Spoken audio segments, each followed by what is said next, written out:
Tes, tes. Oke, mungkin langsung kita mulai aja ya, karena udah pukul 13.15. Oke, selamat siang semuanya. Selamat datang di acara opening pameran Inventa 4.0, yaitu pameran Inventa merupakan pameran online yang diselenggarakan oleh Desain Produk ITB yang berisi tentang karya tugas akhir Desain Produk ITB. Dengan total karya terdapat 38 karya wisudawan dengan berbagai ya, bisa diakses di inventaitb.com. itb.com. Oke, terima kasih sebelumnya kepada yang sudah hadir, Bapak dosen, alumni, panitia yang sudah menyiapkan pameran Inventa. Selanjutnya kepada perwakilan-perwakilan HMJ, mungkin untuk webnya sendiri udah bisa diakses di inventaitb.com. Oke.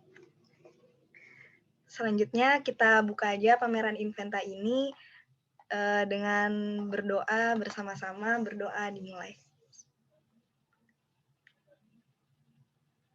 Berdoa tidak pernah selesai. Oke. Selanjutnya aku perkenalkan, aku sebagai MC atau moderator pada opening Inventa kali ini. Perkenalkan, nama aku Nida. Di sini aku mau ngebacain rundown tentang acara opening Inventa. Yang pertama adalah pembukaan Inventalk yang akan ada sambutan dari Ketua Kaprodi Desain Produk. Selanjutnya adalah sambutan dari Ketua Pelaksana Inventa 4.0. Selanjutnya adalah perkenalan moderator dan narasumber 1 untuk forum silaturahmi alumni, yaitu Bu Nedina dan ada Pak Hanafi. Selanjutnya ada acara Inventalk yang akan dibawakan oleh moderator juga dengan 2 pembicara, yaitu wisudawan. Untuk pembukaan Inventalk, mari silahkan untuk Pak Dedi, Kaprodi, selaku Kaprodi Desain Produk ITB, untuk membawakan sambutan pada tempat.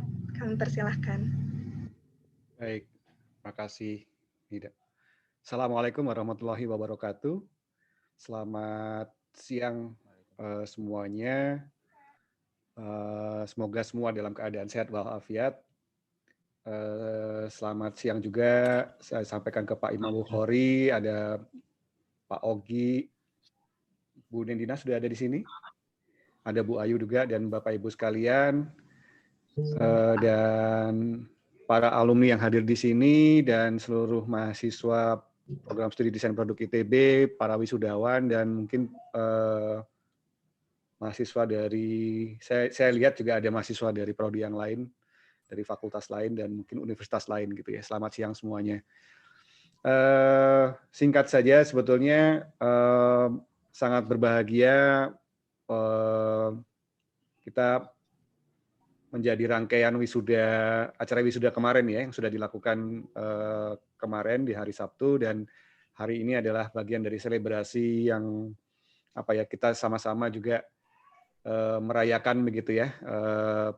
Para wisudawan yang atas keberhasilannya juga telah menempuh studi di program studi desain produk, dan kita bisa lihat bagaimana sebetulnya Inventa ini yang menjadi kelangsungan rutinitas ya dari kita selalu, bahwa setelah TA, setelah wisuda juga pameran itu menjadi bagian yang tidak lepas untuk kita mempublikasi hasil dari kinerja kita di dalam mengelola perkuliahan dan keilmuan desain produk khususnya di ITB gitu ya. Dan saya kira pameran itu tidak lepas dari bagaimana kita juga harus mengukur gitu ya, karena tiap tahun juga atau tiap Inventa juga kita akan selalu mengembangkan terus bagaimana kualitas karya kita, kualitas tugas akhir kita juga bisa diuji begitu ya, untuk dijadikan sebagai rujukan untuk kita selalu harus berinovasi dan memberi sesuatu yang baru. Kabar gembira juga beberapa dari karya di Inventa ini, insya Allah di September ini nanti juga akan dipamerkan prototipenya di pameran internasional Salone de Mobile di Milan. Kalau nggak salah 3 dari karya ini juga akan berpameran di sana. 3 yang lain insya Allah juga akan berpameran di forum program studi di bawah ADPII di Surabaya ya, nanti di akhir bulan ini atau awal Agustus depan. Itu mungkin terima kasih untuk Bu Nedina dan Pak Hanafi yang akan ngobrol-ngobrol di siang ini, dan terima kasih juga dengan siapa? Ada nanti Zoe ya, dan satu lagi Zainab ya, yang akan juga ngobrol ya di siang hari ini. Selamat sekali lagi kepada Indes, dan terima kasih sudah bekerja sama dengan program studi desain produk ITB. Atas nama, saya sampaikan juga salam dari Pak Rikrik. Mohon maaf tidak bisa hadir di pembukaan siang hari ini. Salam dari beliau dan dekanat. Semoga ini pameran ini dan perbincangan siang ini bermanfaat buat kita semua. Dengan demikian saya buka acaranya untuk bincang-bincang sore ini, dan kita buka juga bersama-sama pameran Inventa 4.0. Terima kasih Nida, terima kasih. Assalamualaikum warahmatullahi wabarakatuh. Terima kasih untuk Pak Dedi atas sambutannya. Ini teman-teman semua bisa mengakses pameran Inventa di www.inventaitb.com. Udah dibuka. Selanjutnya mungkin kita dengerin aja sambutan dari Ketua Pelaksana kita, Ketua Pameran Inventa, yaitu Dan. Silahkan Dan. Waktu dan tempat ya Kak. Bismillahirrahmanirrahim. Assalamualaikum warahmatullahi wabarakatuh. Selamat siang dan salam sejahtera bagi kita semua. Pertama-tama yang terhormat Bapak Kepala Program Studi Desain Produk FSRD ITB, Bapak Dedi Wahyudi, STM, ENG, PhD. Kemudian yang saya hormati Bapak Ibu dosen Program Studi Desain Produk FSRD ITB. Yang saya hormati Ketua Himpunan Indes, Safa Cerunida Mardiana. Yang saya cintai teman-teman panitia Inventa 4.0 dan Inventalk. Terima kasih kepada media partner kami, Bandung Connect, Bimbel Gambar Film Merah Jakarta, Idea Design Community, Demi Masa, kulturlokal.id, dan madingevent.id. Dan selamat datang di Inventa 4.0, semangat berkelanjutan dalam berkarya, dan selamat datang juga di Inventalk dan Forum Silaturahmi Alumni Desain Produk 2021. Pertama-tama, saya mengucapkan terima kasih atas sambutan dari Pak Dedi Wahyudi selaku Kaprodi Desain Produk Institut Teknologi Bandung. Kemudian terima kasih kepada seluruh panitia Inventa atas semangat dan dedikasinya untuk mewujudkan acara ini. Dan tak lupa terima kasih untuk media partner kami yang telah mendukung dan menyukseskan acara kami. Inventa merupakan pameran karya tugas akhir dari wisudawan desain produk FSRD ITB. Kami harap dengan adanya acara ini, kakak-kakak wisudawan merasa terapresiasi dan terus semangat dalam berkarya dan dapat terus menginspirasi kami. Selanjutnya jangan lupa untuk datang dan kunjungi website pameran Inventa www.inventaitb.com. Sekali lagi, selamat dan sukses terus untuk kakak-kakak wisudawan. Terima kasih, salam sukses untuk kita semua. Kurang lebihnya mohon maaf bila terjadi kesalahan dalam berkata. Wassalamualaikum warahmatullahi wabarakatuh. Oke, terima kasih banyak Dian untuk sambutannya. Selanjutnya mungkin akan ada forum silaturahmi alumni dan dosen. Terima kasih juga kepada alumni yang udah datang, kakak-kakak wisudawan, perwakilan HMJ semuanya. Mungkin aku akan perkenalkan dulu untuk narasumber yang pertama di forum ini adalah Ibu Nedina, dan yang kedua adalah Pak Hanafi. Selanjutnya, Bu Nedina mungkin bisa memberi sambutan untuk awal dan menyampaikan materinya. Ya, terima kasih Nida. Suara saya sudah masuk ya? Sudah Ibu. Ya, baik. Assalamualaikum warahmatullahi wabarakatuh. Semuanya, saya ingin sekali lagi menyampaikan selamat kepada para pejuang kelulusan yang kemarin sudah dilantik. Semoga pengalaman, pengetahuan yang diperoleh menjalani selama menjadi status mahasiswa kemarin menjadi bekal untuk menghadapi perjuangan di kehidupan yang sesungguhnya di depan. Selamat bertempur. Kok serem sekali ya di depan itu. Mungkin memang ya serem karena mulai kemarin Anda sudah disyah menjadi seorang dewasa yang harus mulai bisa mandiri untuk bisa menimbang, mengambil keputusan, mengambil sikap dan melangkah. karena sudah tidak ada lagi dosen di samping kalian, sudah tidak ada lagi orang tua di samping kalian, meskipun ada ya, tapi kalian sudah harus berlatih untuk mencoba mencari solusi atas berbagai persoalan yang dihadapi. Nah, Nida, saya langsung ini atau Pak Hanafi Salmannya dipersilakan masuk dulu apa gimana? Oh iya, Pak Hanafi Salman udah masuk belum, Bu? Sudah ya? Sudah hadir, Mbak Nedina. Iya. Mungkin kakak boleh silakan duluan, Mbak. Oh iya. Apa supaya kita kayak ngobrol mungkin ya? Udah. Saya boleh, Mangga. Hanafi Salman nih. Udah ya. Hanafi. Ya. Selamat Saya datang. panggilnya Uni Nedina.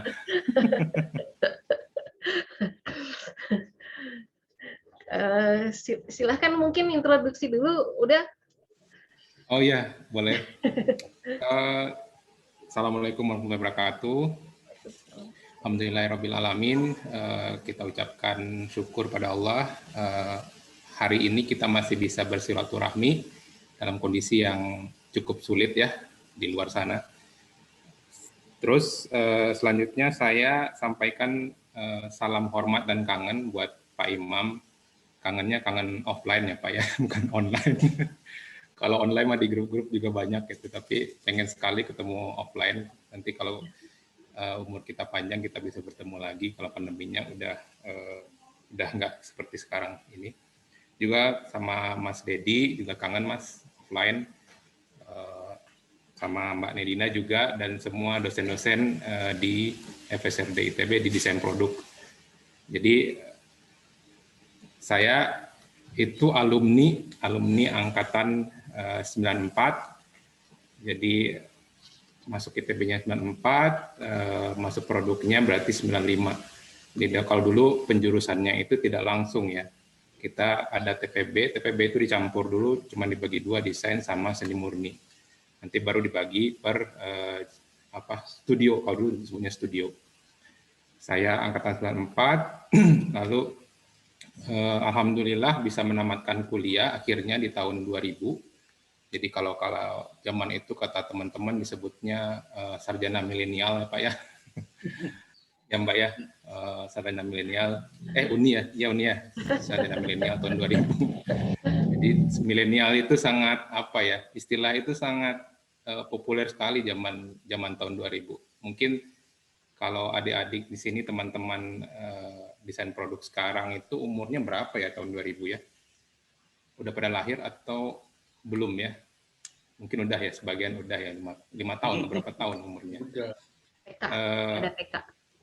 Lalu setelah itu sebenarnya ini saya terus ini atau gimana ini tuh format acara? Ya, terus aja ya kayaknya ya Nida.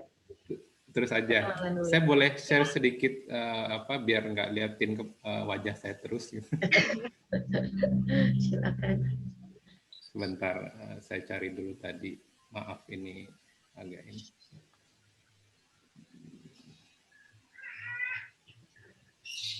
Maaf ya. Tidak terlihat. Oke, saya cari dulu nanti ya. Oke, sepertinya belum terlihat. Nanti saya coba persiapkan lagi. Jadi sebenarnya kalau kalau sebagai desainer produk itu saya ngerasa saya bersyukur sekali ya masuk seni rupa itu pertama. Saya itu orang daerah dari Bukit Tinggi, mungkin teman-teman juga sebagian di desain produk juga sama ya. Saya orang daerah dan tahu sendiri zaman itu nggak kayak zaman sekarang gitu. Kalau zaman itu mungkin kita nggak ada internet, nggak ada untuk telepon aja susah. Jadi zaman saya itu masih kalau ngirim duit itu pakai yang namanya Wesel. Mungkin Mbak Nedina tahu ya Wesel teh seperti apa gitu. Nah kita dulu masih pakai Wesel gitu, disebutnya Wesel Pos. Jadi dulu yang mengirimkan uang itu adalah pos, bukan belum ada transfer bank. Dan transfer bank itu baru ada tuh saya ingat sekali tahun 95. Jadi situasinya sangat berbeda dengan sekarang. Jadi saya bersyukur masuk desain itu karena dari SD mungkin ya memang dari SD itu udah gambar terus gitu ya. Samalah sama teman-teman semua. kalau belajar matematik bisa sih, teman nggak terlalu serius matematiknya. Akhirnya saya menemukan sebuah sekolah yang, wah di sini sekolahnya sepertinya menggambar terus nih. Saya waktu itu dapat info dari majalah Hai. Teman-teman mungkin masih tahu majalah Hai atau nggak tahu, nanti cari aja ya majalah Hai. Nah di sini saya lihatin ya, kira-kira seperti ini. Jadi tahun 94 itu sampai tahun 2000 itu fase perkuliahan. Fase perkuliahan itu ya normal lah seperti yang teman-teman jalani, berorganisasi di Indes, di KMSR segala macam, bikin pasar seni. Tapi nggak tahu teman-teman bikin pasar seni apa enggak ya? Bikin pasar seni. Dulu kita juga bikin pameran Indes, kerjasama sama Panca Motor waktu itu, bikin mau bikin proyek mobil nasional nggak jadi karena dijegal ya politiknya terlalu kencang zaman itu ya, zaman Soeharto masalahnya. Jadi zaman Soeharto itu benar-benar semua dikuasai oleh pemerintah, jadi kreativitas itu susah sekali berkembang kalau zaman Soeharto. Kita mau bikin, waktu itu mau ideasi mobil nasional, rencananya bikin seminar, tapi ternyata tidak secara, ya di balik layar ya, itu dihentikan lah gitu. Oke, itu yang terjadi waktu kita kuliah. Soeharto turun tahun 98, dan itu merubah sekali banyak hal di Indonesia yang berubah ya. Tahun 98 itu kita mulai lebih bisa bersuara, lebih bebas. Malahan kalau kata saya 98 sampai tahun 2005 itu kebablasan gitu. Jadi reformasi yang kebablasan. Jadi kebebasan itu benar-benar, saya sampai ingat waktu itu ada majalah-majalah yang nggak pantas ya, majalahnya itu diterbitkan tapi dijual umum gitu. Jadi menyedihkan lah kalau suasana seperti itu. Tapi kita nggak bahas politiknya. Nah setelah tahun 2000 alhamdulillah saya bisa menyelesaikan kuliah. Lalu saya mencoba ya seperti teman-teman lainnya. Dulu saya tuh niatnya pengen sekolah sih, pengen sekolah, pengen pengen jadi dosen. Dulu saya itu sengaja ikut Mas Adi Nugraha. Jadi Mas Adi itu waktu itu masih kuliah di Finland ya. Lalu saya ingin juga ke Finland waktu itu. Sampai saya, Mas gimana ya, saya pengen ke Finland. Oh, kalau kamu pengen ke luar negeri harus kerja dulu setahun minimal, kata Mas Adi. Oke, jadi saya kerja di mana Mas? Sama saya aja, kata Mas Adi. Waktu itu Mas Adi punya konsultan desain. Waktu itu bantuin Pak Sobur ya, Kang Sobur di Alisan, masih ada sekarang, sampai sekarang Alisan juga. Saya jadi desainer di sana dengan tujuan punya portfolio gitu ya, punya portfolio dan nggak jauh-jauh dari Mas Adi nih. Jadi biar Mas Adi tahu progres saya gitu. Nanti saya bisa dibantu untuk bisa sekolah ke Finland. Nggak tahu Mas Adi ada nggak Mbak Nida? Nggak ada ya. Salam kalau ada. Belum kelihatan. Salam kangen juga, kangen offline sama Mas Adi. Lalu setahun ternyata waktu itu jalan biro konsultannya, cuman Mas Adi kebetulan balik lagi ke Finland, jadi si konsultannya sementara dihentikan dulu, jadi di pause dulu. Akhirnya saya minta izin ke Mas Adi, Mas kalau gitu saya keluar aja ya nggak apa-apa gitu.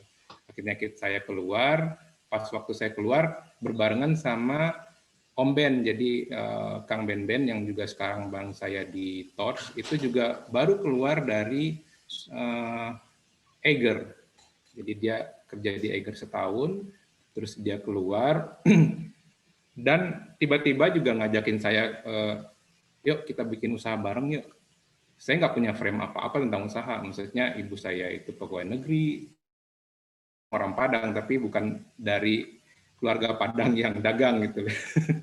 Kan kalau keluarga Padang itu kan ada banyak yang dagangnya. Kalau saya tuh keluarga Padang yang ibu saya tuh guru pegawai negeri, PNS. Jadi saya nggak ngerti apa-apa tentang dagang gitu, tentang usaha itu nggak ngerti apa-apa. Saya juga. Jadi sama Uni dan Dinda juga sama. Akhirnya diajakin, ya udahlah ikut aja karena waktu itu Ben ngajakin kalau usaha tuh kayak gini. Pokoknya sepertinya ya namanya Ben gitu ya. Ben kan pintar ngomong ya. Pintar ngomong. Jadi saya, oh ya deh ikut aja deh. Oh ya Ben, kita bikin usaha. Akhirnya, tapi usaha apa gitu. Waktu itu saya sebenarnya apa ya, tipikal anak produk yang bisa berbagai macam ilmu desain. Pokoknya kreativitas itu saya alhamdulillah diberikan kelebihan oleh Allah, tuh saya bisa grafis, bisa produk gitu. Jadi justru awal-awal itu kita bikin Mahanagari part 1 nih, di sini saya kasih di presentasi ini. Jadi ada Mahanagari part 1. Jadi kita waktu itu karena saya suka grafis ya, bikin kaos waktu itu. Kaos oleh-oleh. Jadi zaman 2001 2002 itu bule itu masih banyak ke Bandung. Jadi ini seperti ini kira-kira kaosnya. Jadi justru saya nggak jadi desainer produk, maaf ya Pak Imam.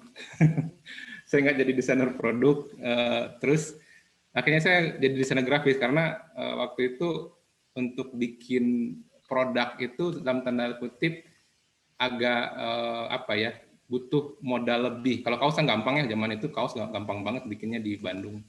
Jadi kalau bikin misalnya furniture gitu-gitu tuh lumayan modalnya, sedangkan saya mau Ben dari kelas menengah lah, jadi bukan anaknya orang kaya lah gitu, nggak padat modal dan belum punya pengalaman untuk mencari modal gitu. Akhirnya kita mulai jadi kaos itu waktu itu modalnya cuma 5 juta. Lalu kita bikinlah kaos seperti ini kurang lebih, jadi displaynya itu dari kardus karena nggak punya duit, kita bikin dari kardus, kaosnya sini ditempel di sini gitu. Jadi ada cerita Bandungnya. Jadi kaosnya ini bercerita tentang Bandung. Tujuannya biar orang-orang bule ke Bandung itu bisa dapat kaos-kaos Bandung. Dulu belum ada kaos ya, kaos Bandung itu jarang sekali. Nah, di sini nih kaos angkot, nanti ada yang lebih gedenya. Nah, kita bikin ini karena nggak punya duit, bikin dari kardus. Lalu konsumen bilang kita tuh ramah lingkungan, padahal kita karena nggak punya duit. Bagus juga ya dari kardus. Jadi kayak ramah lingkungan gitu, kayak konsep-konsepnya green. Zaman itu mah belum musim lah konsep green.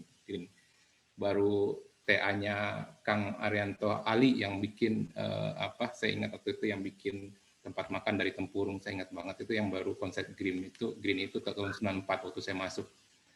Baru di kampus konsepnya itu ada. Lalu ini saya kerjakan sendiri. Nih, jadi bikin sendiri karena nggak punya duit, ya sudahlah nggak apa-apa, bikin sendiri dan jadi. Lalu kita jualan, tahun 2002 itu Bom Bali, turisnya nggak datang lagi ke Indonesia, akhirnya usahanya vakum dulu, makanya saya sama Ben masih bareng, tapi kita meroyek bareng, terus pernah juga bikin tas, tapi semuanya ini apa ya, nggak ada yang ini gitu. Selama 5 tahun ini dari tahun 2000 sampai 2004 2005 itu saya sebut sebagai fase pencarian. Jadi kita pengen jadi pengusaha, tapi kita nggak tahu nih mau kayak gimana sih gitu mau jadi pengusaha. Jangan bayangin jadi pengusaha zaman itu kayak sekarang ya. Kayak sekarang tuh banyak banget yang nawarin misalnya kayak seri A, seri B segala macam, itu banyak. Jadi banyak funding sekarang, ada istilahnya tuh kayak diberikan disuntik dana segala macam. Itu zaman itu sangat susah sekali ya. Kalau mau usaha itu harus punya modal sendiri atau ada yang modalin atau punya akses ke bank. Nah akhirnya tahun 2005 kebetulan ada teman setelah hampir 3 tahun nggak jelas gitu ya, tapi tetap proyek masih di seputar desain. Tahun 2005 ada teman yang mau modalin lagi si kaos itu karena dia lihat ini kaos bisa dijual di lokal kok gitu. Nah akhirnya saya masih sama Om Ben itu ngembangin kaos gitu. Nah alhamdulillah kita akhirnya punya tempat sendiri di Ciwok. Waktu itu kita udah bisa setting tempat, udah lumayan punya modal karena dimodalin ya.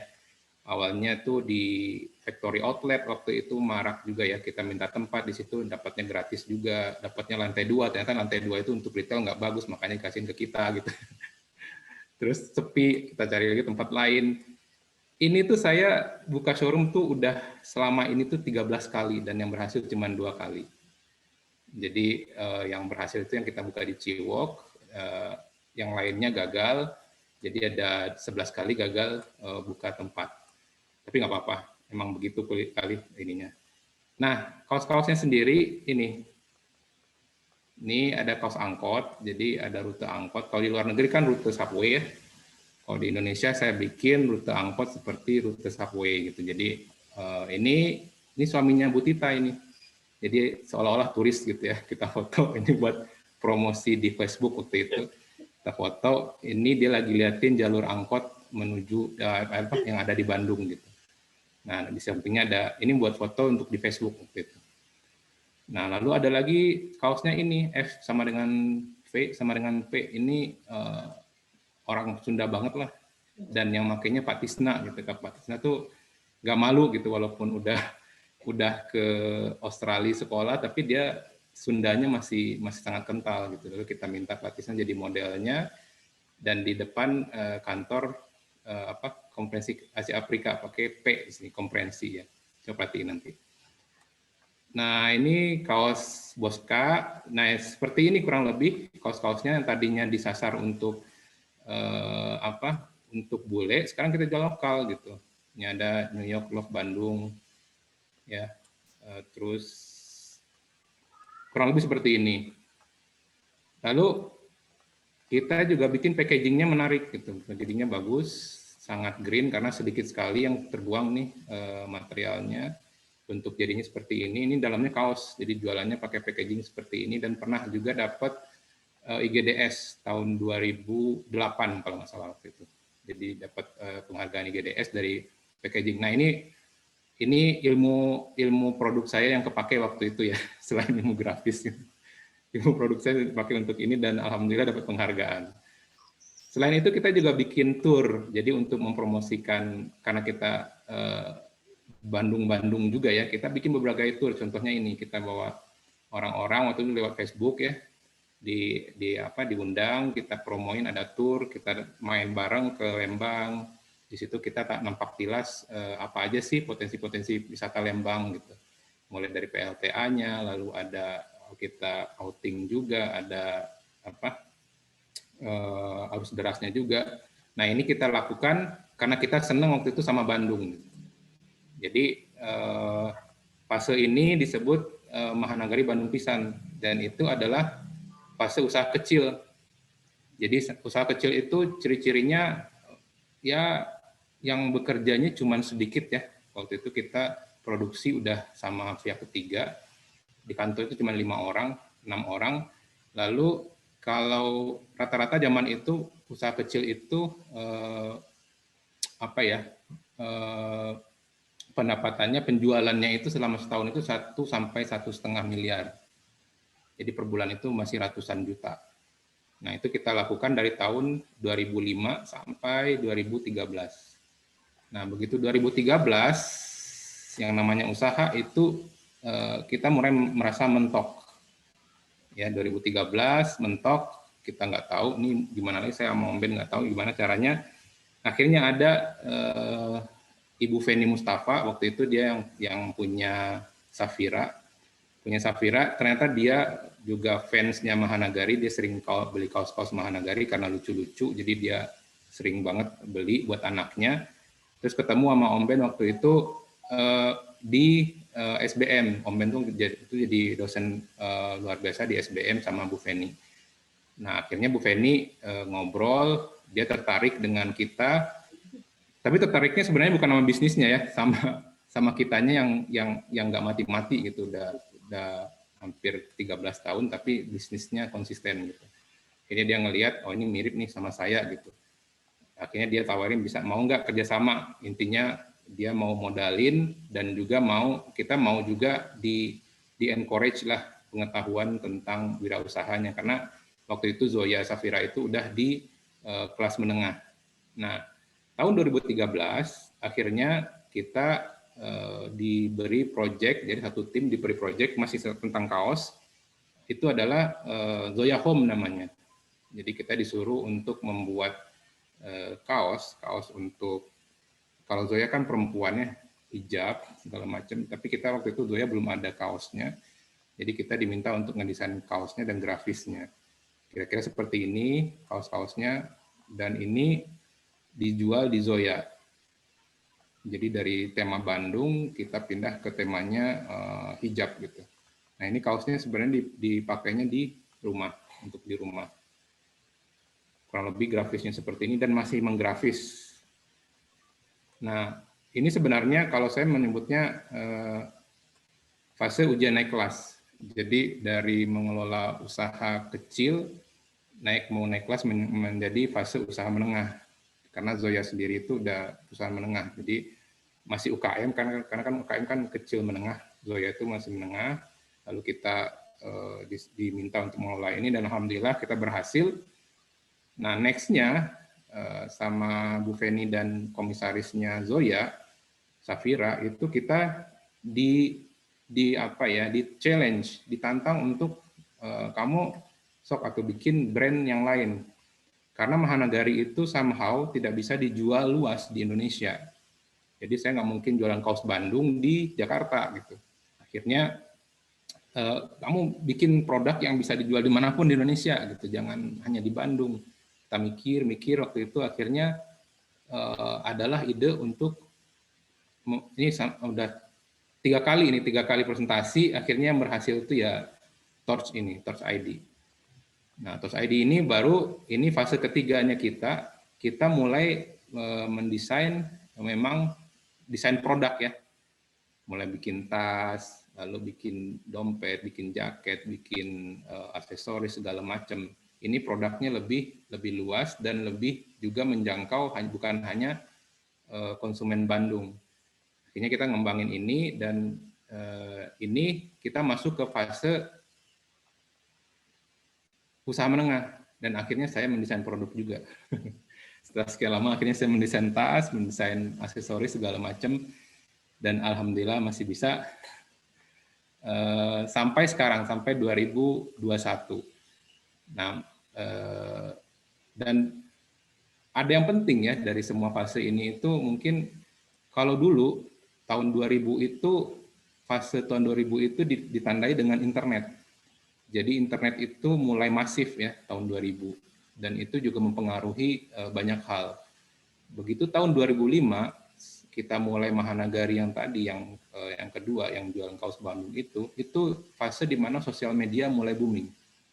Dan kita juga menggunakan sosial media untuk mengembangkan bisnis dan promonya. Sosial media waktu itu booming dan juga ini juga dipercepat oleh dibukanya jalan tol Jakarta-Bandung sehingga orang ke Bandung itu lebih banyak dan itu juga membuat Mahanagari waktu itu kaos Bandung banyak dibeli karena orang ke Bandung itu lebih cepat. Akhirnya wisatawan juga banyak ke Bandung. Sedangkan fase sekarang itu adalah fase 2015 ke atas sampai sekarang itu adalah fase digital marketing. Jadi digital marketing itu boomingnya tuh tahun 2015 sampai sekarang. Kalau sebelumnya ada sih digital marketing, tapi masih base-nya itu ganti-ganti. Jadi dari BlackBerry, dari aplikasi-aplikasi lain, tapi mulai tetap itu di tahun 2015. Jadi digital marketing ini perlu diketahui bahwa cara promonya itu bukan lagi offline, jadi bukan lagi pasang banner, pasang di billboard di jalan gitu ya, di majalah segala macam enggak, tapi mulai menggunakan platform-platform digital seperti Facebook, YouTube dan Google. Nah, itulah fase-fase yang menurut saya juga mempengaruhi perjalanan Mahanagari bisnis saya dan juga kedepannya kita mencanangkan bahwa 2021 ke sana adalah fase di mana kita go internasional. Jadi kita mau merintis menjual di US lewat Amazon dulu, lewat online di US. Nah, insya Allah fase berikutnya itu adalah fase usaha besar. Ya doain kita bisa tetap bertahan dan tetap tambah besar. Mungkin itu Uni Nendina, kalau kelamaan nanti saya keenakan, jadi Uninya nggak ngobrol-ngobrol. Terima kasih udah. Kalian mah jangan ikutan panggil udah ya, Bapak ini, Bapak Hana. Ya, Terima kasih. Nida dan teman-teman, saya ini kemarin tuh rada bingung, saya diminta untuk mewawancara Udahan Nafi atau apa namanya, ternyata saya harus presentasi juga. Jadi alhamdulillah, contoh apa namanya, nanti di antara yang di presentasi saya ada beberapa produk dari para alumni kita, saya random pilih. Kebetulan jadi dari Touch memang saya nggak tampilkan, alhamdulillah Pak Hanafi sudah menampilkannya ya. Nah, nanti mungkin dari presentasi saya di sini ada Pak Imam, mungkin saya akan minta Pak Imam juga untuk melengkapi. Ada banyak informasi mungkin yang saya agak bolong-bolong. Dan kemudian sebelumnya saya terima kasih sekali nih sama asisten pribadi saya di rumah yang membuatkan slide ini. Mungkin sebagai dia sesama mahasiswa calon pejuang seperti kalian, jadi slide ini mewakili jiwa mahasiswa mungkin ya. Baik, saya share materinya sebentar.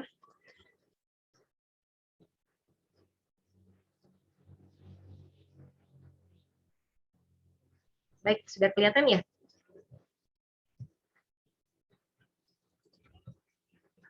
Belum kelihatan. Belum kelihatan?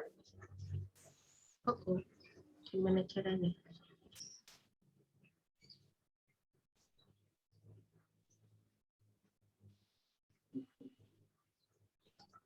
Ya sudah. Ya sudah. Sudah kelihatan Pak? Ya. Oh ya, makasih. Baik. Nah, saya mundur lagi.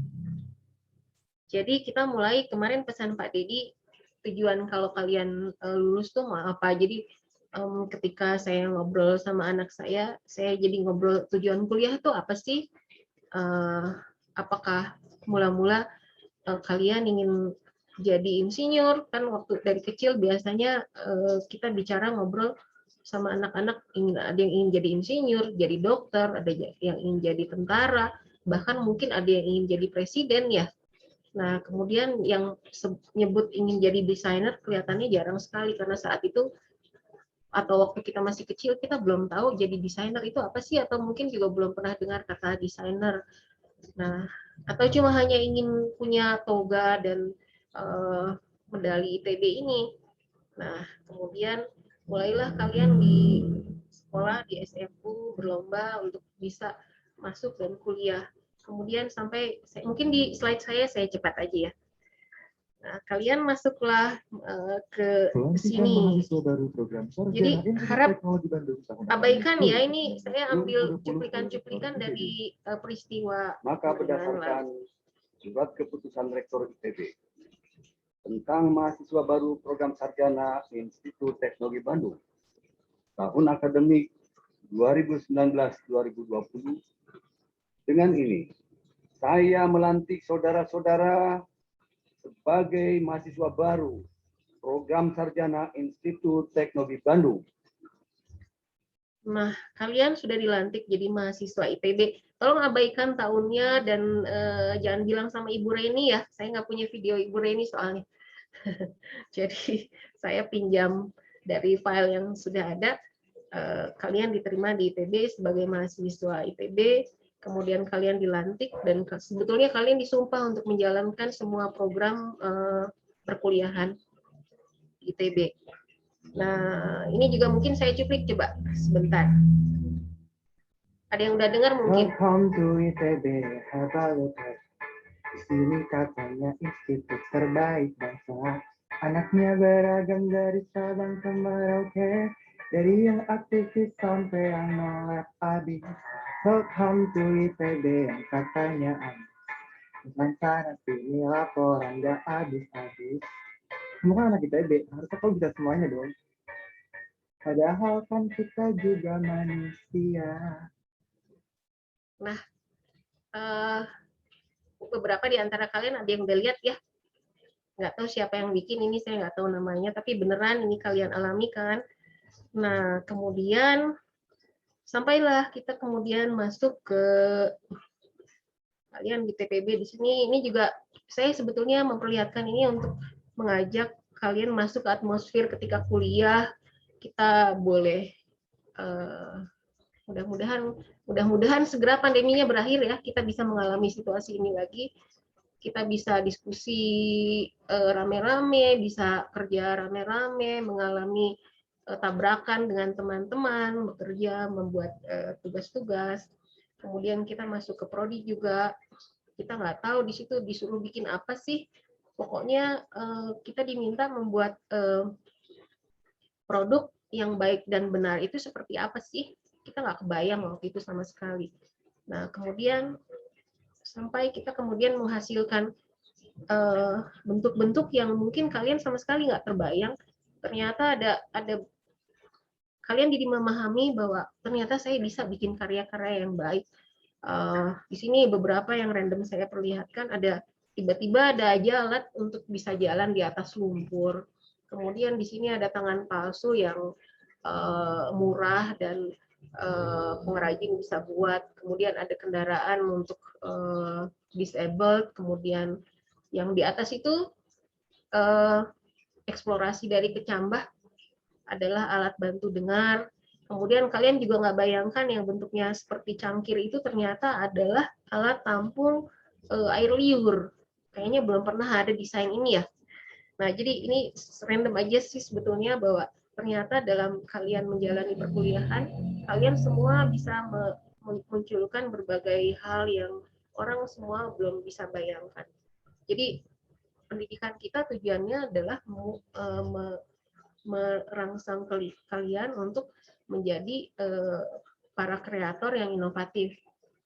Nah, kemudian sampailah sesudah kalian menjalani babak belur perkuliahan, kita kembali ke suasana yang sama ketika kita diterima di kampus.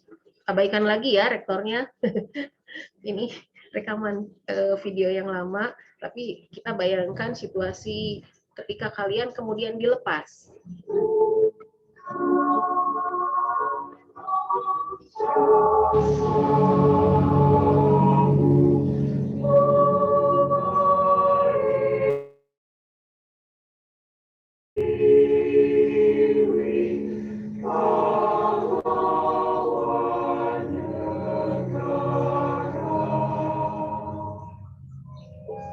Ahmad Jawad Furqon lulus dengan predikat cum laude. Abaikan juga nama-namanya ya. Iqbal Syarif. Fatia Soliha lulus dengan predikat cum laude. Muhammad Sihwan Abdullah. Dendi Faisal. Safira Anjani Suwanto. Nah, sayang sekali sih, mudah-mudahan angkatan selanjutnya bisa mengalami pelepasan seperti ini lagi. Mudah-mudahan pandeminya segera bisa berakhir. Tapi dua suasana tadi yang di awal penerimaan kita disambut dengan sangat menyentuh perasaan orang tua. Kalian bangga kalian diterima, kemudian saat ini pun orang tua datang, orang tua bangga bahwa kalian sudah lulus. Dan tapi selanjutnya adalah perjuangan yang harus kalian jalankan. Nah, kemudian kalian akan memajang foto bersama dengan teman-teman seperjuangan yang mungkin bolak-balik akan kalian lihat ini teman-teman seperjuangan siapa aja sih, sudah jadi apa sih mereka dan ngapain mereka di luar. Mungkin ada yang jadi entrepreneur entah apa seperti yang dilakukan tadi Pak Hanafi, ada yang mungkin jadi dosen, ada yang jadi guru, ada yang di pemerintahan juga. Jadi kalian nanti mungkin dalam beberapa tahun ke depan akan bolak-balik melihat ini dan menandai teman yang ini jadi apa, teman yang apa, yang mana jadi apa ya. Nah, kemudian saya perlihatkan di sini ada beberapa, ini pun juga saya pilih random. Ini adalah beberapa karya senior-senior kalian terdahulu. Ini yang ada bikin kendaraan tempur dan kalau nggak salah ini sudah dijual ke beberapa negara ya. Saya nggak usah sebutin nama deh, nanti kalian silahkan browsing dan kalian sekalian lihat siapa yang bikin dan apa kiprah beliau. Kemudian ada juga ini dengan beliau saya baru ngobrol tadi pagi dengan bambu produk beliau udah bisa jalan-jalan ke mancanegara. Beliau terkenal dengan konsep yang dijalankan di komunitas tersebut. Jadi bukan hanya produknya, tapi beliau juga menggali komunitas. Kemudian di sini produk ini pun juga adalah produk yang sudah tersebar di mancanegara, diproduksi di industri furnitur internasional di Italia, kemudian yang sebelah kanan sudah dikirim, ini diproduksi di Indonesia tapi dikirim ke mancanegara juga. Kemudian ini beberapa produk, beberapa diantaranya yang sebelumnya juga diantaranya adalah produk bapak-bapak dosen. Kalian mungkin tahu ya, ini juga sudah dijual, diproduksi dan dijual di mancanegara. Kemudian ini desain kereta api cepat dan interiornya juga sekalian, dan ada beberapa variannya dari ini senior kalian yang sudah membuatnya. Kemudian ini orang sebut beliau rajanya ATM.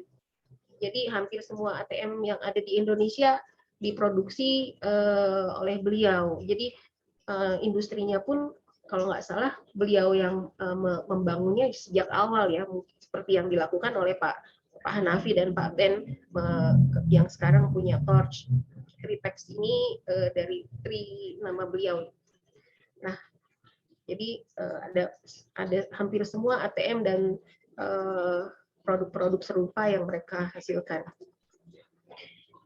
Nah, ini mohon maaf bukan mau narsis ya saya, tapi ini adalah beberapa produk yang saya buat lebih dari 20 tahun yang lalu, kalau nggak salah 26 tahun yang lalu, alat sanitasi yang sampai saat ini kalau siapapun yang ingin membelinya masih ada di pasar, dan alhamdulillah salah satunya dipasang di CADL sampai sekarang.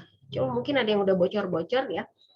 Cuma saya sampai saat ini masih kok belum lihat ya ada alumni kita yang kemudian bekerja di industri sanitasi.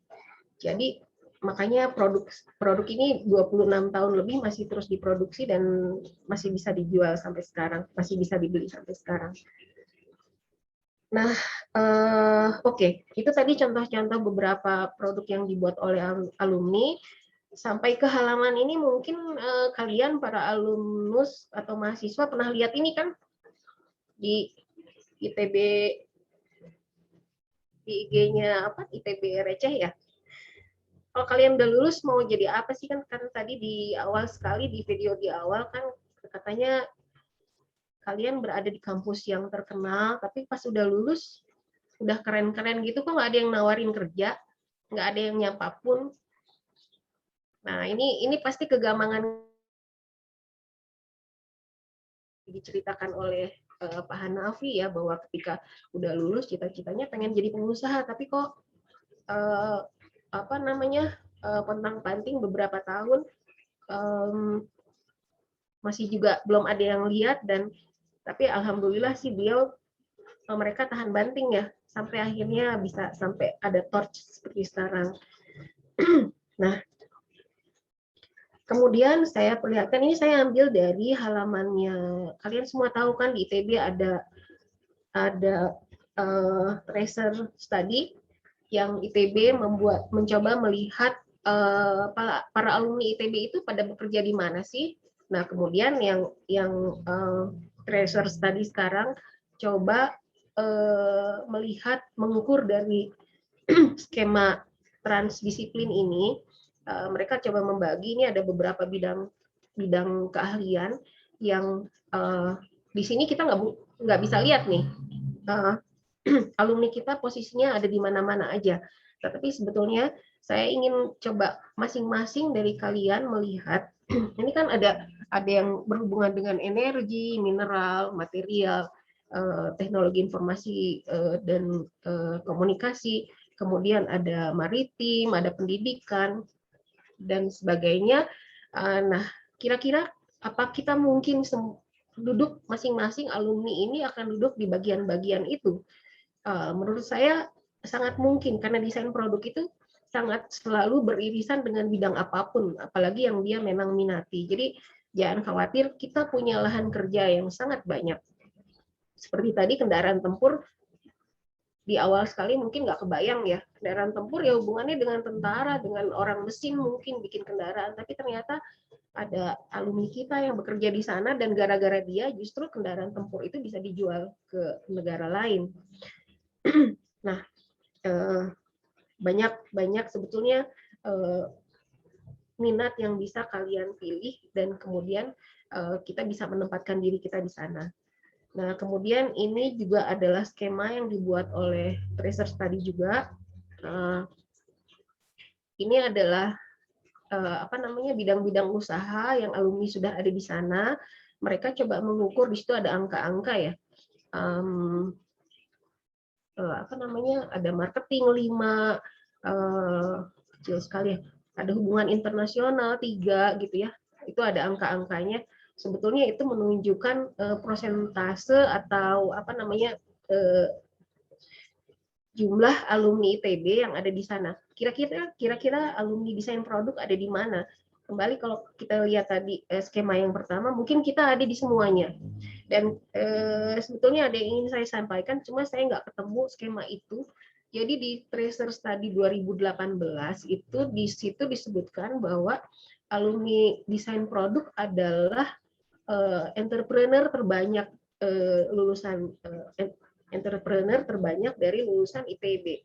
Nah, jadi cuma di data tersebut tidak disebutkan berapa entrepreneur dengan skala seperti apa. Tadi kan Pak Hanafi memperlihatkan ada skala kecil dan ada skala besar ya. Nah, mungkin di situ tercampur semuanya, pokoknya entrepreneur terbanyak adalah lulusan desain produk. Nah, artinya desain produk bisa mengisi seluruh bidang tersebut. Nah, jadi silahkan kalian menempatkan diri kalian di mana, jangan khawatir, lahan kerja banyak. Tadi Pak Hanafi juga sudah menyampaikan, pemodal juga sekarang tersedia cukup banyak. Oke, sejauh ini mungkin, saya minta tolong Pak Imam untuk memberikan tambahan atas apa yang saya perlihatkan tadi, Pak Imam. Silakan Pak. Maaf Pak, ditodong. Harusnya Pak Imam DC. Beliaunya belum hadir Pak. Pak Imam Bukhari aja dulu. Wah, ini ditodong. Ya, kalau saya kira memang gitu ya. Memang perjuangan untuk di lapangan itu memang sulit ya. Tapi ini Anda tidak boleh pesimis ya. Ya, kita memang sudah memperlengkapi di desain produk juga sudah diberikan suatu peluang-peluang di dalam pendidikan yang memungkinkan orang itu bekerja mandiri. Apalagi di waktu yang akan datang, bekerja mandiri itu adalah sesuatu yang banyak dipilih nanti di hari depan. Karena bekerja yang di bawah industri itu nanti akan lebih banyak menggunakan artificial intelligence, menggunakan mesin-mesin pintar ya, yang kemudian tenaga kerja kurang. Tetapi desainer masih tetap diserap di situ ya. Sedangkan pekerjaan lapangan itu yang tidak diserap. Nah, sekarang yang menjadi masalah, kalau mesin akan bisa mendesain, ini yang menjadi permasalahan. Lantas kalian mendesain apa? Nah, ini yang menjadi masalah. Yang hari depannya kalau mesin akan bisa membuat produksi sendiri, kalian tentunya harus mendesain sesuatu yang betul-betul ciri-ciri desain yang tidak bisa dibuat oleh mesin. Nah, ini sebenarnya ciri-ciri dari desainer yang akan datang. Ya, dia harus ini yang namanya itu pendidikan kita nanti tidak outside in, tetapi inside out. Outside in itu di-trigger oleh peluang-peluang ada di pasar, di industri, terus kemudian dengan rambu-rambu, dengan kriteria kompetensi yang dituntut gitu, nanti Anda menyesuaikan di situ. Tetapi kalau itu sudah diambil alih oleh mesin pintar, maka yang penting adalah inside out. Inside out itu dari diri dalam sendiri, dari diri Anda. Anda harus bisa pintar tadi, Hanafi mengutarakan mengenai saya bisa belum nge-frame. Nah, framing itu penting nanti. Framing bagaimana membuat sesuatu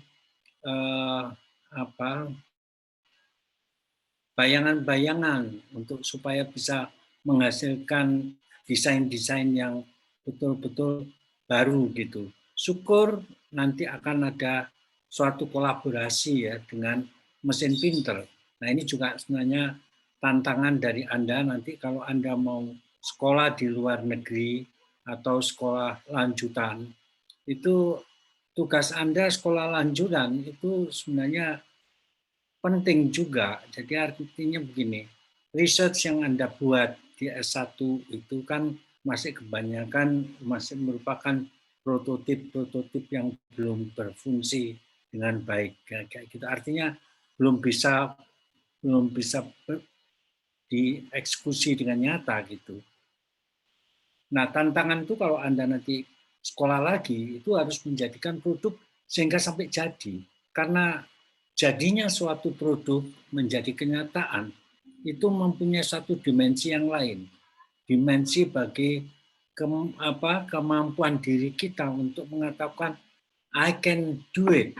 Ini yang namanya self efficacy, ya. Self efficacy. Kalau Anda sudah merasakan saya bisa berbuat itu, tapi bukan berupa gambar, bukan berupa model, tapi membuat kenyataan, itulah tujuan yang terakhir, ya, tujuan dari itu. Kalau Anda bisa membuat itu semua, saya kira itu peluang Anda tidak akan pasti Anda akan bisa hidup di dalam satu kenyataan di hari depan. Itu yang sebenarnya sangat penting pesan-pesan saya gitu ya. Nah, ini saya memang anjurkan begini kalau Anda yang tertarik untuk sekolah lagi, ambillah sekolah yang kalau bisa ambil di luar negeri, karena di situ nanti Anda akan punya suatu pengalaman baru, bergaul dengan budaya-budaya baru, bergaul dengan orang-orang yang baru, ya. Nah, ini membawakan sesuatu yang tantangan tersendiri gitu. Keberanian kita itu nanti akan digembleng di sana. Seperti misalnya siapa Fauzi ya, Fauzi Kamal ya, dia dapat kesempatan untuk belajar ke Inggris sebentar. Dia sebenarnya belajar keramik di sana. Tapi sekarang ini dia mempunyai satu industri. Nah, ya, cukup bagus. Industrinya cukup bagus ya. Dan dia sudah cukup menguasai masalah-masalah yang berkaitan dengan industri keramik. Hanya nunggu waktu perjalanan saja dia kalau mau memperbesar. Itu semacam itu. Ya. Ada lagi orang yang bekerja, ini juga yang mantan mahasiswa saya yang senior, misalnya siapa Empek itu Taufik Ibrahim ya. Anda barangkali terlalu jauh dengan dia. Taufik Ibrahim itu mempunyai studio desain. Jadi Anda juga sebenarnya Anda bisa juga bergerak di dalam studio desain dan dia mengorganisir suatu kumpulan dari interdisciplinary design ya. Ada arsitek, ada engineer, ada industrial design, ada graphic design, dan proyek-proyeknya sebenarnya cukup raksasa yang membuat airport, membuat hal semacam itu ya.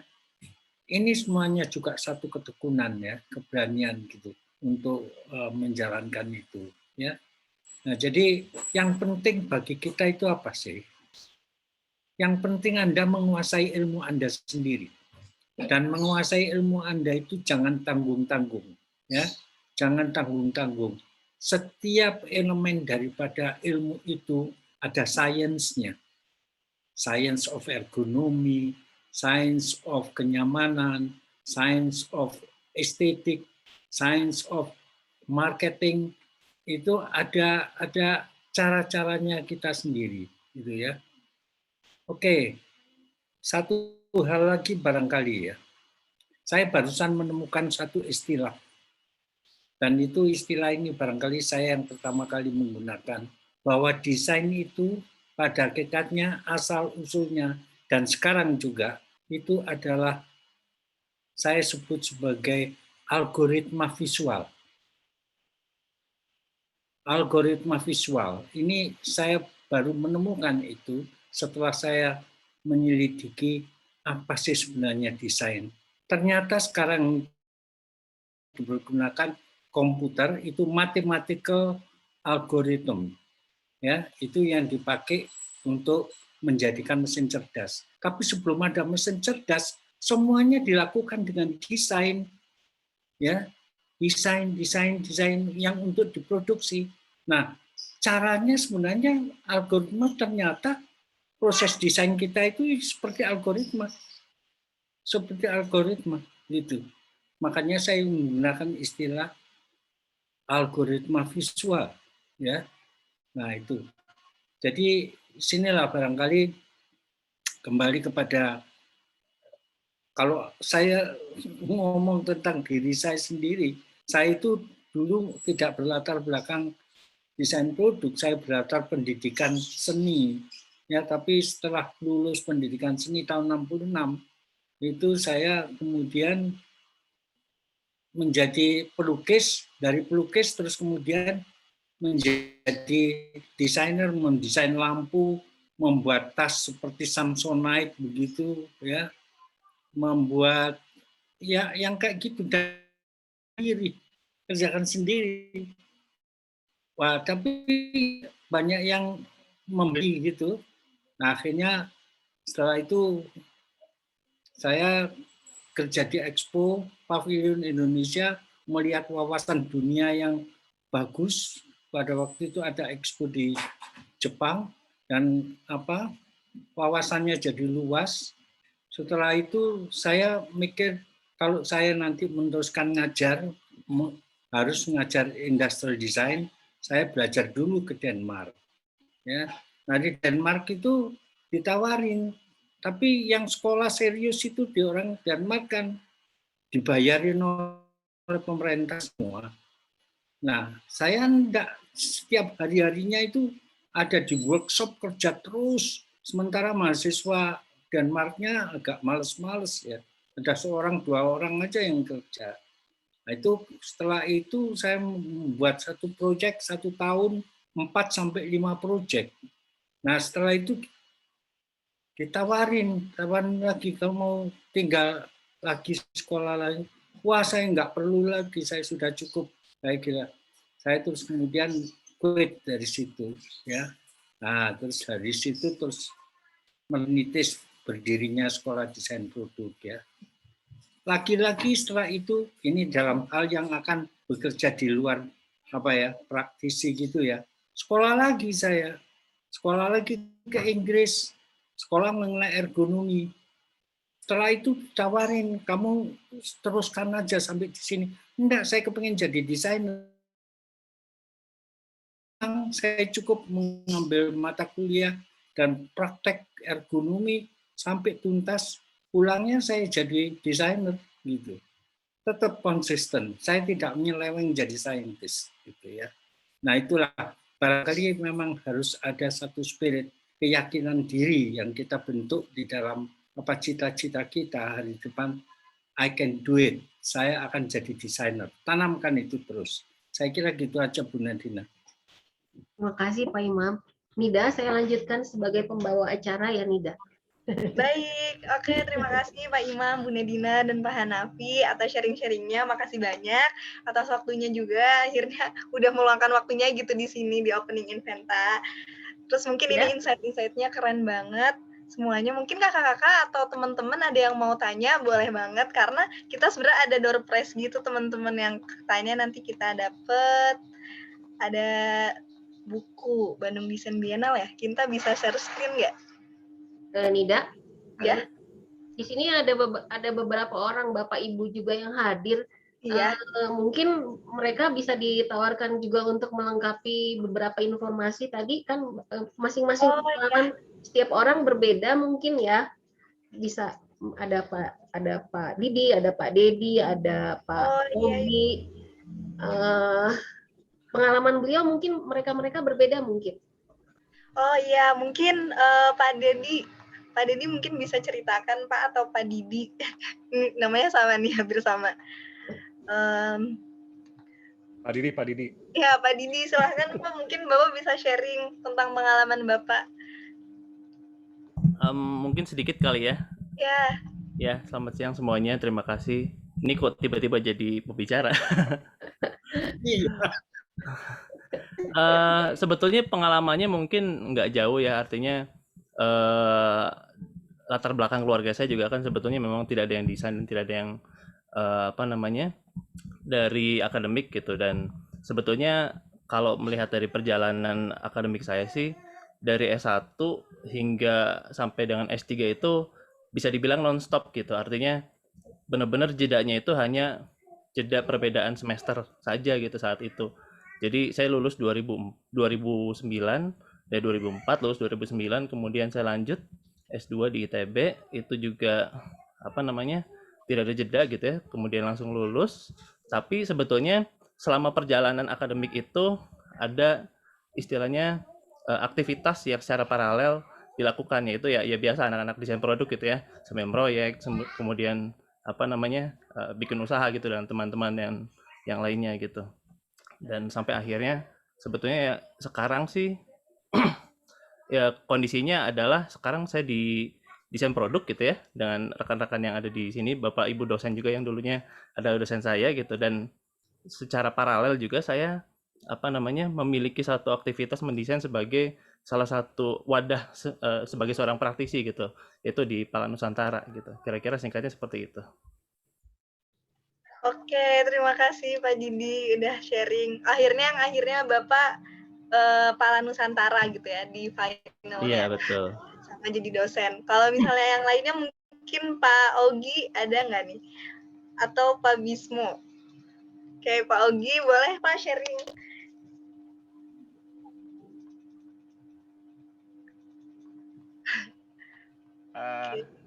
Saya mengawali sama sih sebenarnya agak sedikit mirip dengan Pak Hanafi gitu ya. Ada ketertarikan di graphic design juga. Jadi awal-awal saya lulus itu bersama teman-teman buka biro desain, tapi waktu itu tidak berlanjut gitu ya. Terus jadilah Ronin Design selama sekitar berapa puluh tahun, tapi di samping menjadi Ronin secara freelance designer gitu ya, untuk produk-produk macam-macam sih, dan banyaknya di eksibisi sebenarnya. Nah setelah itu di samping itu tetap beberapa kali sering membantu proyek-proyeknya Pak Dudi gitu, Pak Dudi Wiancoko almarhum. Nah setelah lama sama Pak Dudi, akhirnya saya menawarkan diri untuk menjadi asisten gitu. Nah, tapi dengan syarat untuk harus melanjutkan kuliah. Udah kuliah S2, akhirnya melanjutkan kuliah S2 di kampus ya, di ITB. Nah, jadi cukup lama juga sih sebelum masuk ke kampus itu, dari 2006 lulus sampai 2010 gitu. Dari 2006 sampai 2010 itu sekitar 4 tahunan. Itu banyak ya bermain sama teman-teman desainer aja. Kita melakukan project bersama gitu, dari sound system juga banyak ya, sound system jadi bersama teman-teman grafis kan, mereka butuh tuh kadang development untuk fisikalnya gitu ya, selain grafiknya mereka butuh fisiknya seperti apa bentuknya. Nah itu banyak berkecimpung sama teman-teman graphic design. Itu Nida. Baru setelah ini ya di desain produk mengkerucutkan seperti apa sih fokusnya di desain produk itu apa setelah desain produk. Nah, ya, terima kasih. Terima kasih Pak Ogi. Mungkin ini teman-teman bisa nih, boleh yang mau tanya-tanya. Ini mumpung ada kita juga bakal ngasih hadiah buat yang mau tanya ke dosen-dosen atau alumni yang ada di sini.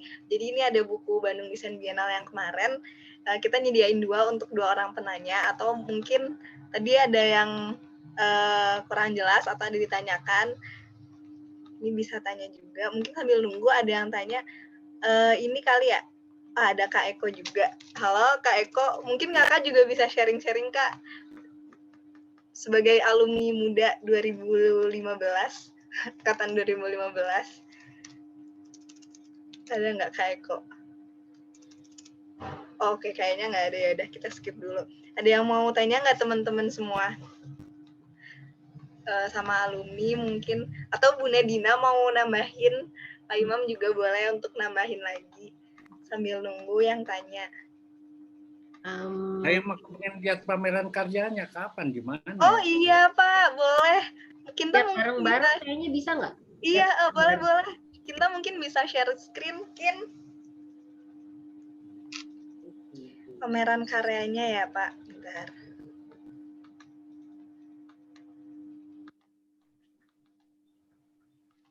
Sebentar, saya share dulu.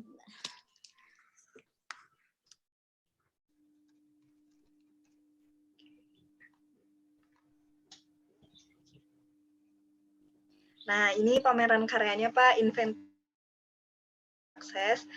Nah, di sini enter, oke. Nah, mungkin ini ada 3 karya terbaik yang kemarin desain produk pameran TA-nya. Punya Kak Zoy, Kak David, sama Kak Zainab ya. Oke. Nah, selanjutnya bisa dilihat galerinya.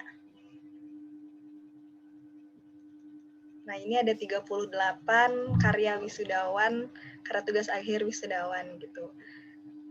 Dan nanti bisa diklik aja, terus ada deskripsi, ada foto-foto karyanya gitu, dan ada foto mahasiswanya lengkap. Mungkin bisa diklik salah satunya ya, contohnya yang nanti mau ngisi Inventalk atau mau sharing-sharing, yaitu Kak Zoy. Coba, atau punya Kak Zainab, karya termasuk 3 karya terbaik juga. Zainab. Oke. Nah, ini punya Kak Zoy, judulnya Desain Perangkat Speech. Oke. Ini Pak, jadi ntar bisa diakses di inventa.itb.com buat teman-teman juga. Dan kakak-kakak bisa dilihat-lihat di inventa.itb.com. Oke. Juga.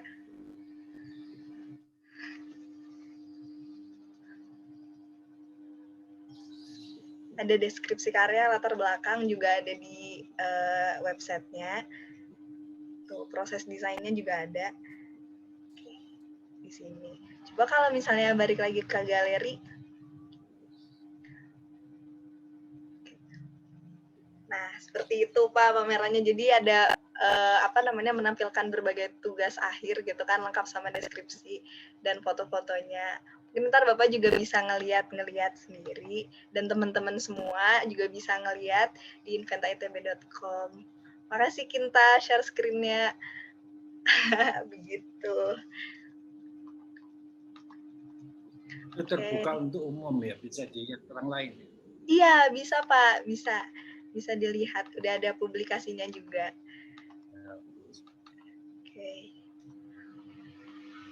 Oke, mungkin Bu Nadina mau nambahin sesuatu atau alumni-alumni yang lain ada yang mau menambahkan? Silahkan, ini sebetulnya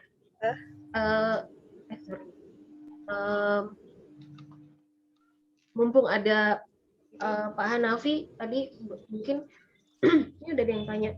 Wah, iya.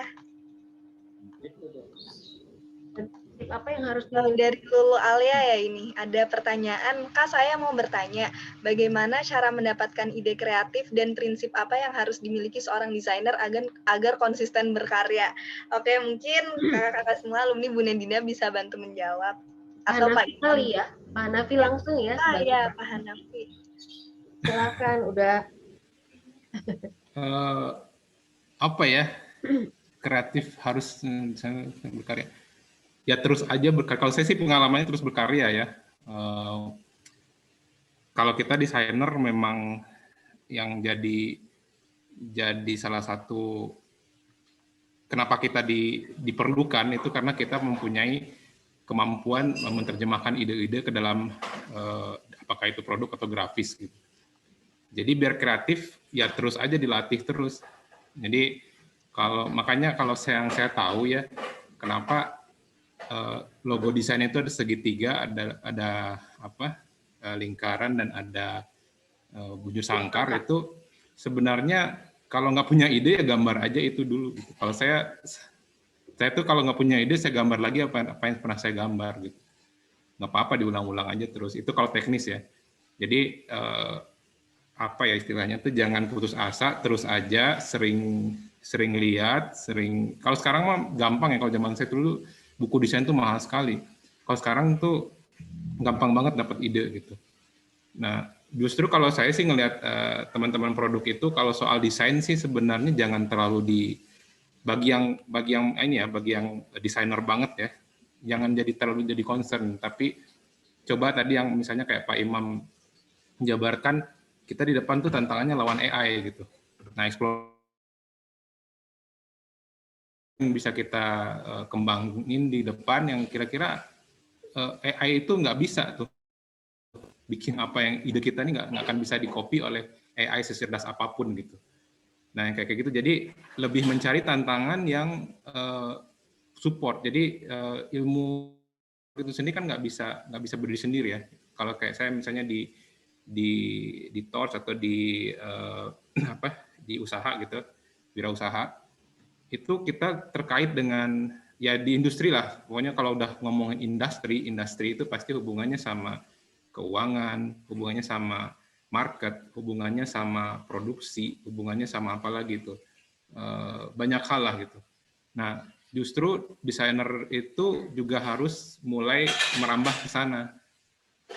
Jadi apa sih keterkaitan dengan market jelas gitu ya, keterkaitan dengan produksi jelas, dengan keuangan sendiri jelas gitu. Kalau kita udah ngomong industri, jadi jangan a priori kalau udah hitungan misalnya, kalau udah ngomongin hal-hal lain di luar yang support desain gitu. Jadi nanti wawasannya bisa lebih luas, dan di luar sana nanti di industri itu udah nggak ada lagi namanya desainer produk, namanya orang keuangan. Kita tuh as a team. Jadi misalnya Astra gitu ya, mereka tidak akan ngomongin kamu tuh orang teknik mesin, kamu tuh orang ini, enggak. As a team Astra misalnya, as a team Torch gitu. Itu nanti yang akan keluar di sananya gitu. Jadi kita harus bisa bekerja sama dan mengerti concern bidang-bidang yang lain. Dan saya rasa desainer produk tuh, teman-teman desainer produk bisa, karena dari kuliahnya aja udah diajarin seperti itu gitu. Sangat fleksibel gitu. Itu aja sih mungkin kalau dari saya gitu. Saya tambahkan mungkin ya, Dida. Jadi tadi kan Pak Hanafi mulai melangkah dari minatnya dulu kan. Kemudian karena minat beliau menggambar, maka beliau membuat kaos yang mengimplementasikan kesukaan beliau menggambar. Jadi paling awal mungkin mumpung kalian baru lulus masih fresh sekarang, cari apa yang benar-benar kalian minati, kalian sukai, lakukan aja dulu. Belum punya tanggung jawab yang sangat berat sampai nanti misalnya sudah ada keluarga, terus tadi Pak Hanafi juga bilang udah harus mikirin hitung-hitungannya, kalau sebulan penghasilannya berapa gitu, harus punya penghasilan berapa. Ini udah harus betul-betul kalian berpikir keras supaya kehidupan itu terus jalan. Tapi mumpung masih baru lulus, kalian boleh cari dulu apa yang kalian minati, sambil kemudian melihat di sekeliling, ini banyak sekali peluang yang bisa kalian cicip-cicip ya. Jadi cicip-cicip itu ada, kalau kalian sangat jeli melihat di sekitar, kalian sudah dibekali daya juang kreatif untuk melihat berbagai persoalan, kemudian coba berikan kepedulian kalian. Ini kan yang dipelajari di mata kuliah design thinking ya. Kalian harus benar-benar sangat peduli terhadap berbagai hal di sekitar. Kemudian coba pikirkan apa yang bisa disumbangkan dari apa yang kalian sudah pahami. Nah, siapa tahu dari semua yang kalian cicip-cicip itu ada yang nyantol, yang sesuai dengan yang kalian bisa jadikan apa namanya kendaraan untuk kalian terus menjadi desainer sampai nanti. Nah, jadi kenali dulu apa yang benar-benar bisa kalian jalankan. Itu saran saya ya, mumpung kalian masih sangat fresh dan energinya masih sangat banyak. Jadi sesudah lulus kemarin jangan sempat berleha-leha dulu merayakan kelulusan dan seolah-olah nggak ada beban lagi gitu ya. Kemarin kan kalau kita lihat video yang tadi jadi mahasiswa itu kayaknya kita juga manusia gitu loh gitu. Tapi nanti sesudah kalian lulus benar-benar harus jadi manusia. Jadi jangan sempat istirahat. Semangat yang banyak ini langsung sambut untuk berkreasi. Itu saran dari saya. Tidak, terima kasih. Jadi dari Kak Algi Agus Muharon, pertanyaannya di luar topik. Mungkin kakak-kakak, bapak atau ibu dosen, istilahnya industrial design vs product design itu seperti apa di luar sana? Terima kasih. Mungkin Bu Nadina bisa menjawab. Ya, ini soal istilah ya. Dari dulu kayaknya ini selalu jadi apa namanya pertengkaran. Kita tuh industrial product designers atau kita product designer. Nah, di ITB juga ada beberapa istilah yang selalu kita perebutkan. Intinya sebetulnya kita lihat dulu dari industri ya, bahwa yang akan kita hasilkan adalah sebuah benda atau rancangan yang kemudian nanti akan diperbanyak dan digunakan orang. Di sini ada sedikit perbedaan dengan Kria mungkin nanti ya. Kria juga memperbanyak produknya, tapi mereka lebih menempatkan dirinya pada fashion, keindahan, dan karakter si desainernya di sana sangat kuat. Sementara desainer produk, mereka harus benar-benar memperhatikan konsumennya tuh akan punya kebutuhan seperti apa sih kalau produk kita akan dibuat itu. Dia nanti pertama kalau biarpun kita akan tujukan sebagai produk yang akan digunakan oleh orang banyak atau menengah ke atas, kita tetap harus pikirkan ini produk harus bermanfaat, berguna untuk orang banyak, bahkan kalau mungkin diproduksi dengan harga yang murah, misalnya salah satu pertimbangannya itu. Sedangkan produk desain ini istilah ini digunakan juga oleh orang, misalnya orang mesin, dia ngomong itu juga produk desain, tapi produk yang mereka buat adalah produk misalnya contoh kalau supaya langsung kelihatan, mereka akan bicara misalnya desain murbaut gitu misalnya. Murbaut ini berapa logam yang digunakan, berapa sudut yang harus diterapkan, berapa kekerasan logam yang akan campuran logam yang akan digunakan. Kira-kira itu ya perbedaannya antara industrial product design, dan mereka juga bicara soal bahwa produk tersebut harus diproduksi dalam jumlah yang banyak. Mungkin saya mohon bantuan Pak Imam Bukhari juga lagi untuk menjelaskan ini, Pak. Kayaknya ada yang bolong deh saya jelaskan. Terima kasih, Pak. Ya, oke, barangkali saya tambahin sedikit. Sebenarnya di luar negeri itu mix up ya. Ada yang mengatakan industrial design, ada yang mengatakan product design. Ya. Jadi sebenarnya dikatakan industrial design itu karena sejarah ya. Sejarah sejak dahulu yang dituntut pertama kali itu suatu bahasa-bahasa bentuk yang bisa diindustrikan itu. Secara industrial ya. Tetapi kalau disebut dengan product design itu ada kaitannya dengan membedakan saudara-saudara desain yang lain. Saudara-saudara desain yang lain itu interior, grafik, yang kemudian engineering. Ini konsentrasinya kepada suatu yang tidak tolak dari produk. Jadi beda dengan kalau interior itu pada spasial, kalau komunikasi pada masalah komunikasinya yang kayak gitu. Ya, jadi itu terus kemudian mempunyai interaksi dengan berbagai macam permasalahan gitu ya, berbagai macam permasalahan yang berkaitan dengan desain sebagai utilitas, desain sebagai suatu objek yang objek kenangan atau objek yang mempunyai nilai budaya gitu ya, itu saya kira. Jadi sebenarnya ada perguruan tinggi yang menggunakan istilah product design, tapi ada yang mengatakan industrial design ya. Nah, tetapi kalau saya sendiri kita masih berada di Indonesia. Di Indonesia itu hakinya menggunakan industrial design ya. Definisinya itu desain produk industri, desain industri malah. Desain industri itu merefer pada keahlian kita gitu ya. Itu profesi-profesi lain pada iri loh ya. Karena kita yang salah satu yang dilindungi haknya gitu ya. Ya, yang lain memang dilindungi tapi umum, sains, seni semuanya dilindungi. Tapi ini sangat itu sekali khusus desain industri untuk industrial design. Maksudnya untuk industrial design.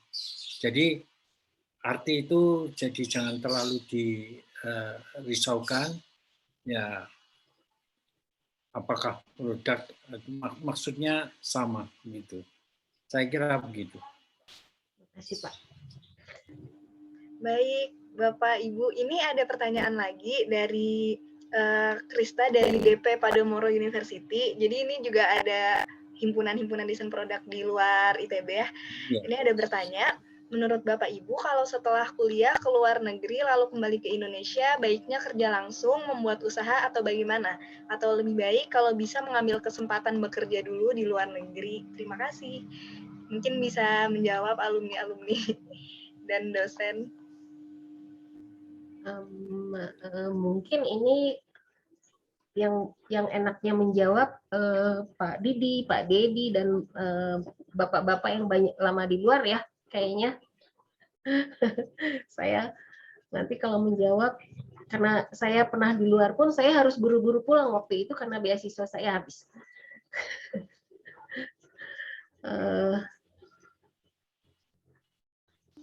Siapa itu ada? Pak Adi Nugranda, Pak Adi Nugranda. Pak Adi ada hadir nggak Pak Adi? Nggak ada. Kalau Pak Adi ada Bu Tita. Hadir? Nggak, belum kelihatan sih Pak. Ya. Nah tapi begini, jadi kalau habis dari luar negeri ya sudah kan semuanya sangat tergantung pengalamannya dari luar negeri, ya. Jadi kalau umumnya yang mereka itu yang dari luar negeri itu terus langsung praktek ya, terus langsung seperti yang bukan lulusan dari kita gitu ya, siapa yang namanya yang dari Sydney, dari Australia itu yang pergi ke furniture rotan itu siapa itu ya itu langsung terjun ya, membuat suatu usaha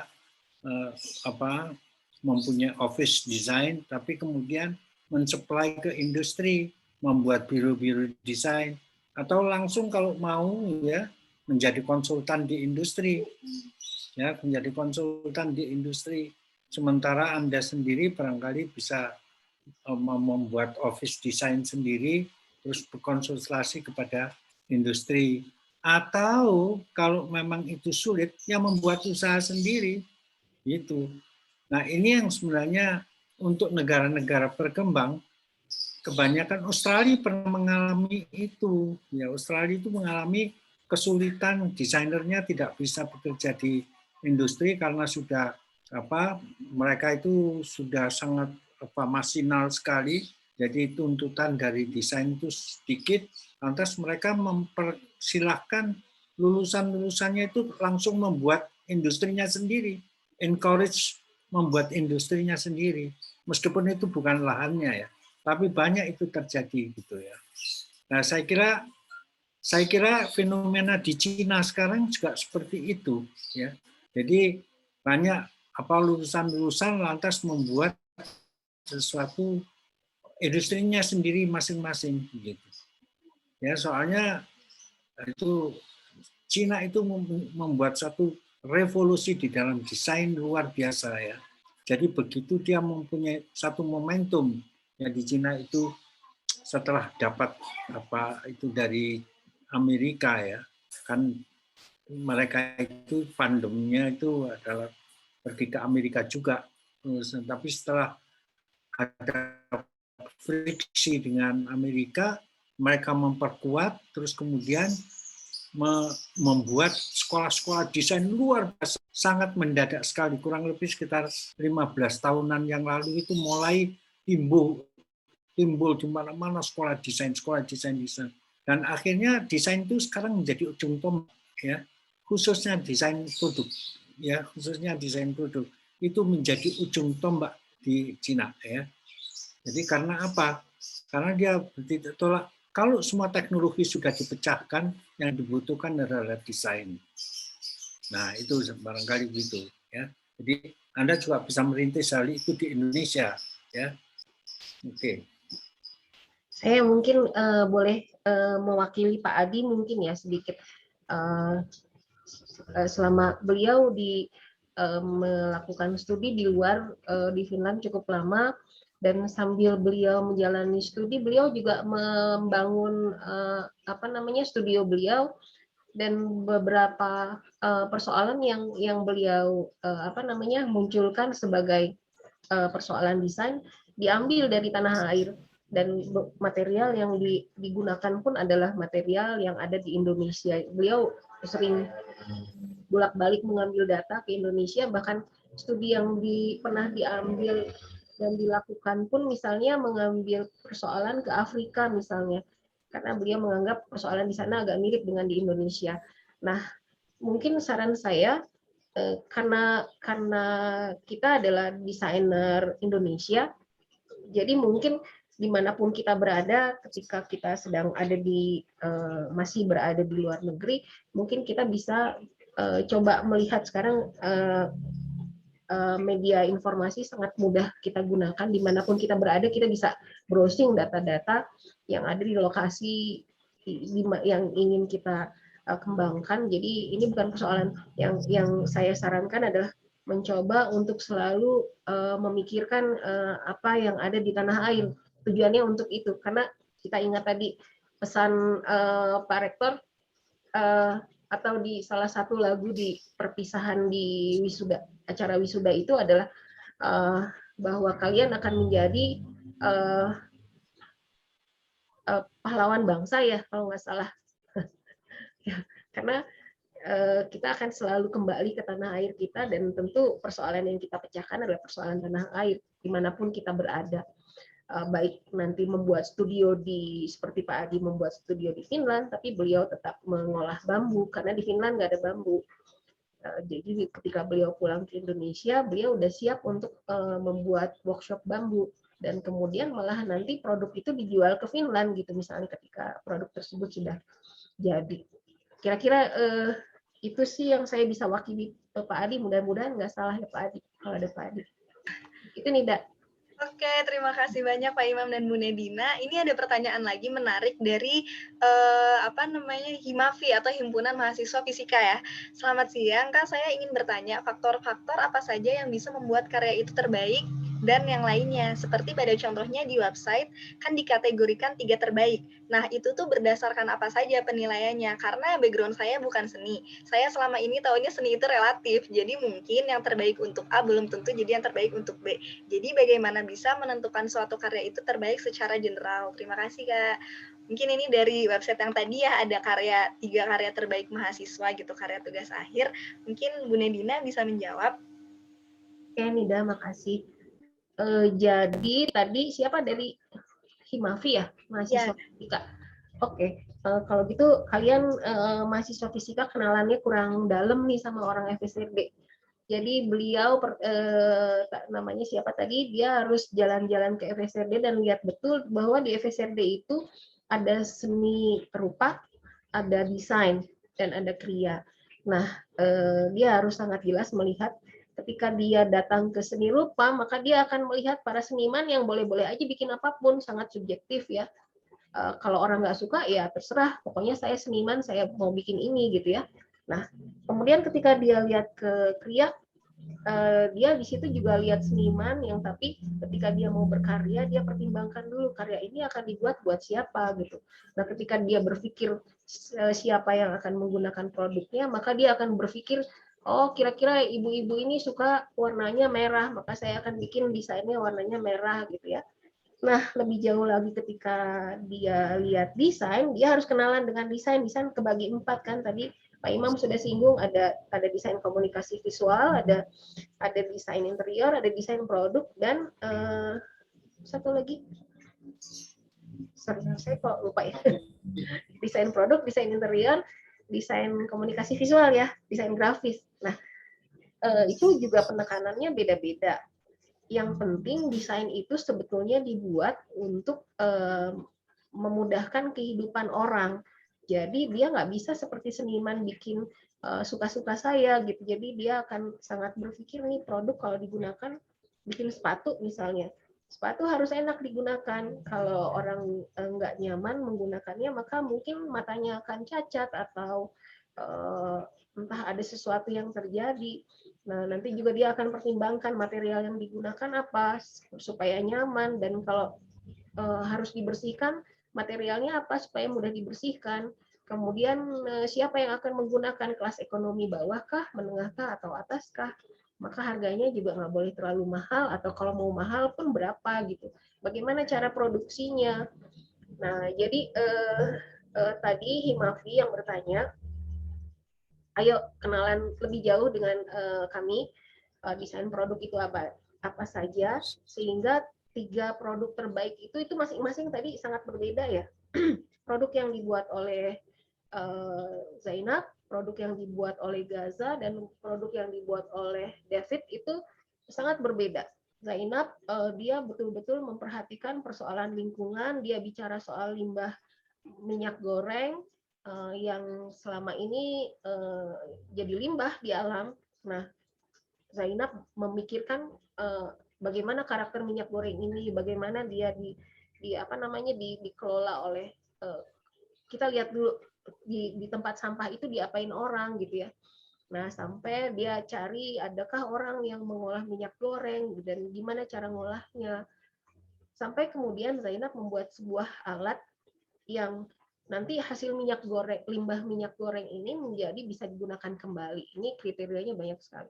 Nah, kemudian kita lihat siapa, Gaza bikin pelampung ya. Gaza ya? Yang satu lagi. David dulu deh, saya jelaskan dulu yang dibuat oleh David. David membuat sebuah backpack yang menggunakan material alam.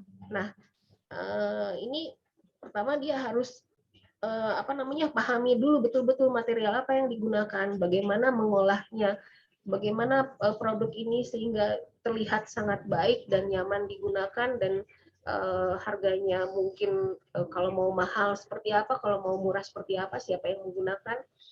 Kemudian kalau dia rusak gimana memaintainnya. Nah, kalau beberapa pertanyaan tersebut terjawab dengan baik, maka masuklah kriteria produk yang baik. Seperti juga tadi yang dibuat oleh Zainab. Kemudian satu lagi apa ya, Nida? Zoe ya? Lagi Zoe, iya. Zoe itu, nah saya rada kurang bisa cerita banyak nih soal produk Zoe. Nanti kan mereka presentasi ya? Iya, nanti presentasi kan. Tapi intinya kira-kira Zoe ini adalah alat untuk kesehatan, medical equipment ya, kalau nggak salah. Nah, mohon nanti Zoe mengoreksi ya, tapi saya ceritakan garis besarnya aja. Di desain produk itu ada perancangan alat-alat kedokteran atau alat-alat kesehatan juga. Di sini tolak ukurnya berbeda.